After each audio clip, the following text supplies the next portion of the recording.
you're watching New Eden TV. எனக்கு அன்பான சகர சகோதரிகளே, ஆண்டவராக இயேசு கிறிஸ்து நாமத்தில் உங்கள் அனைவரும் வாழ்த்தி வரவேற்கிறேன். இன்றைக்கான தினவசனம் சங்கீதம் 92 அதிகாரம் 14 இறைவசனம். கர்த்தர் உத்தமர் என்றும் என் கண்மலையாகிய அவரிடத்தில் அநீதி இல்லை என்றும் விளங்க பண்ணும்படி. கர்த்தருக்கு மகிமை உண்டாதாக. இன்றைக்கு இந்த தினவசனம் மூலியமாக ஆண்டவர் அவருடைய மகிமையை வெளிப்படுத்துகிறார். அவர் நம்மளை கண்மணியைப் போல பாதுகாக்கிறார். அவர் அநீதி இழைப்பவர் இல்லை. அவர் அநீதிக்கு தகப்பன் இல்லை. அவர் நீதியின் தகப்பன். அவர் எப்போதுமே நீதியை தான் செய்ய முடியும். நாம் அநேக நேரங்களில் அநேக காலங்களில் நாம் நினைப்போம், நான் கஷ்டப்படுறேன், இப்போ இது கர்த்தரால் தான் வந்திருக்குமோ என்று நினைப்பார்கள். ஆனால் ஆண்டவர் சொல்லுகிறார், நான் அநீதியின் தகப்பன் அல்ல, நீதியின் தகப்பன், உண்மையின் தகப்பனாக இருக்கிறேன் என்று.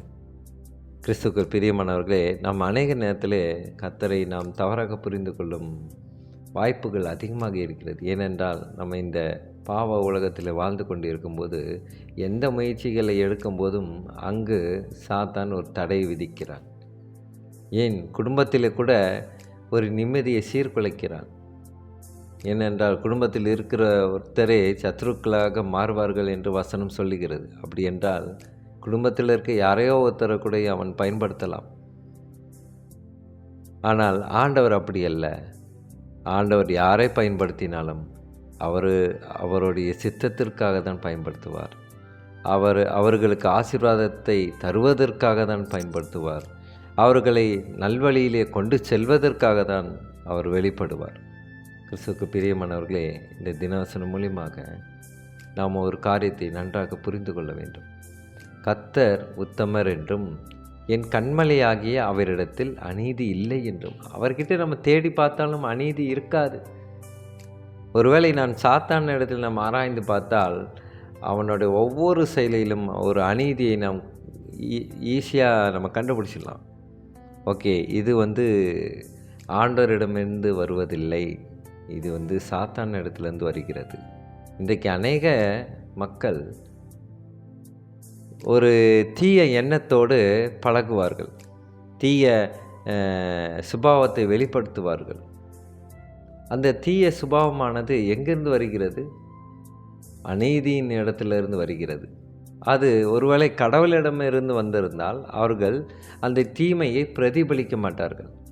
ஆனால் இன்றைக்கு அநேக மக்கள் கடவுளை நேசித்தாலும் கூட தீய சிந்தனைகளை பிரதிபலிக்கிறார்கள். உண்மையிலேயே அவர்கள் கடவுளை நேசித்திருந்தால் அப்படிப்பட்ட வெளிப்பாடுகளை அவர் வெளிப்படுத்தியிருக்க மாட்டார்கள். கிறிஸ்துவுக்குள் பிரியமானவர்களே, நான் அனைவரும் கூறப்படவில்லை. கடவுள் மீது ரொம்ப விசுவாசமாக அவருக்காக வாழும் ஒவ்வொருவருமே மற்றவர்களோடு நல்ல பண்போடு நடந்து கொள்வார்கள். ஆனால் ஒரு சிலர் கடவுள் பக்திமானைப் போல காட்டிக்கொண்டு இருக்கும் அநேகர் இருக்கிறார்கள். அவர்களுக்கு தான் ஆண்டவர் சொல்லுகிறார், நான் அநீதியின் கடவுள் அல்ல, நீங்கள் செய்யும் செயல்களுக்கு நான் பொறுப்பாளர் அல்ல என்று சொல்கிறார். அநீதி செய்பவர்களுக்கு இதுதான் ஆண்டவர் பதில் தருகிறார். ஆனால் நீதியின்படி வருகிறவர்களுக்கோ கர்த்தர் எப்போதும் கண்மணியை போல பாதுகாக்கிறார். கிறிஸ்துவுக்குள் பிரியமானவர்களே, எத்தனையோ பேர் தீய சக்தியில் இருந்தால், தீய சிந்தனையில் இருந்தாலும், அவர்கள் அநீதியை இழைத்திருந்தாலும் அவர்களெல்லாம் மனம் மாற நாம் ஜெபிப்போமா? சோத்திரம் கர்த்தாவே, துதிக்கிறோம் எங்கள் அன்பு நேசரே. அப்பா, இந்த வசனத்து மூலியமாக உம்முடைய மகிமை நீர் காண செய்திருக்கிறீர் ஆண்டவர். அப்பா, இந்த ஜீவனுள்ள வார்த்தை மூலியமாக நீர் உத்தமர் என்றும் எப்போதும் எங்களை கண்மணியைப் போல பாதுகாக்கிறீர் என்றும் நாங்கள் விசுவாசிக்கிறோம் கர்த்தாவே. அப்பா, நீங்கள் அநீதி இழைப்பதற்கு நீர் அநீதியின் தகப்பன் அல்ல ஆண்டவரே. நீர் நீதியின் பிதாவாக இருக்கிறீர். நீர் உன்னத தேவனாக இருக்கிறீர் ஆண்டவரே. எப்பொழுதும் நீர் எங்களுக்கு நன்மையே செய்வீர் என்று நாங்கள் விசுவாசிக்கிறோம் கர்த்தாவே. எந்த குறைகள் இருந்தாலும், எந்த பாவ செயல்கள் உருவானாலும் அது எங்களால் தான் ஆயிருக்கும் ஆண்டவரே. நீர் காரணம் இல்லை ஆண்டவரே. சொத்து கர்த்தாவே, எங்கள் அன்பு சகோதர சகோதரிகளை நான் ஜெபிக்கிறேன் கர்த்தாவே. அவர்களும் கூட நீர் நீதியாக இருந்து அவர்களை வழி நடத்த தேவ கிருபை செய்யும். அவர்களுடைய ஒவ்வொரு காரியத்திலும் நீர் இருந்து நீதியான வழியிலே அவர்களும் பின்பற்ற நல்ல ஞானத்தை தந்தம் நான் ஜெபிக்கின்ற கர்த்தாவே. ஸ்தோத்திரம் கர்த்தாவே, துதிக்கிறோம் இயேசு மூலியமா ஜெபிக்கின்றோம் நல்ல பிதாவே. ஆமென், ஆமென்.